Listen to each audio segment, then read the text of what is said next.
नई दिल्ली के भारत मंडपम हाल नंबर 5 में स्थित प्रभात प्रकाशन के स्टॉल पर साहित्य और सामाजिक चेतना का एक प्रेरक संगम देखने को मिला।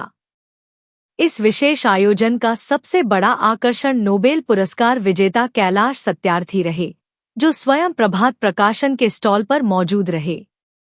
उनकी उपस्थिति से पाठकों, युवाओं और सामाजिक कार्यकर्ताओं में जबरदस्त उत्साह और ऊर्जा देखने को मिली। कार्यक्रम के दौरान कैलाश सत्यार्थी की बेस्टसेलर पुस्तकों सपनों की उड़ान, आजाद बचपन की ओर, बदलाव के बोल और सभ्यता का संकट और समाधान पर गहन और सार्थक चर्चा की गई। वक्ताओं ने कहा कि ये पुस्तकें केवल साहित्यिक रचनाएं नहीं हैं, बल्कि बाल अधिकार, शिक्षा, मानवीय मूल्यों और सामाजिक न्याय के लिए चल रहे संघर्ष की सशक्त आवाज हैं।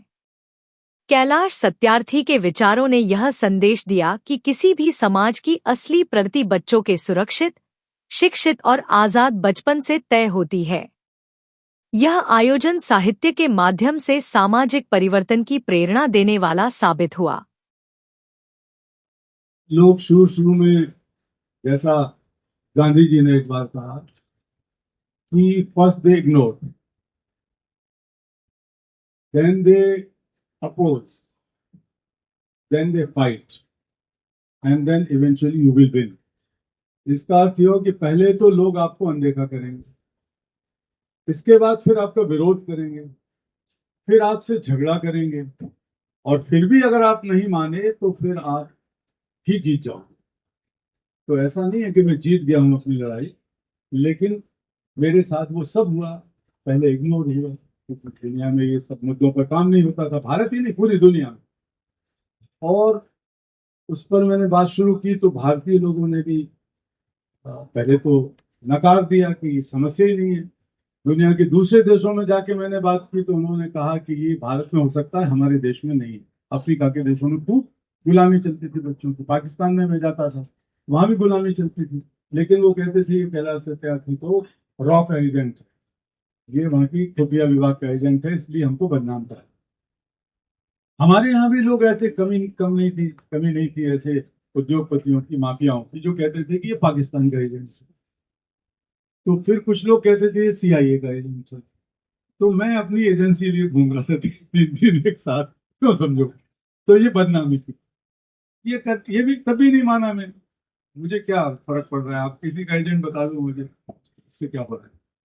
तो फिर मैंने कहा भाई मैं तो एजेंट हूं, लेकिन मैं उन बच्चों का एजेंट हूं जिन बच्चों के लिए कोई नहीं बोलता, कोई नहीं पूछता, कोई नहीं करता।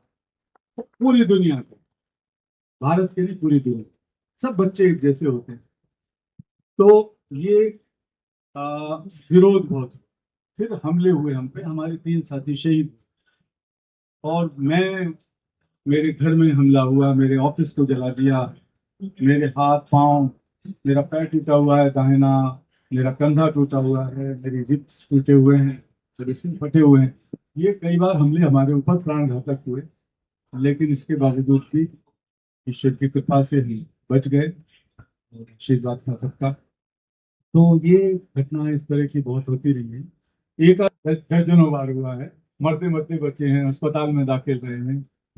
और सुमेधा जी को कई बार अस्पताल में जाके हमसे मिलना पड़ा, ICU में जाके मिलना पड़ा। और दुनिया में कोई ऐसी महिला का उदाहरण नहीं है कि वो अपने पति से ICU में जाके मिली हो, जो कि किसी आपसी झगड़े के वजह से नहीं हुआ हो, वो किसी और के बच्चे को आजाद कराने की कोशिश में हुआ हो। ऐसी कोई घटना और कहीं दुनिया में नहीं, हमने नहीं पढ़ी आपको।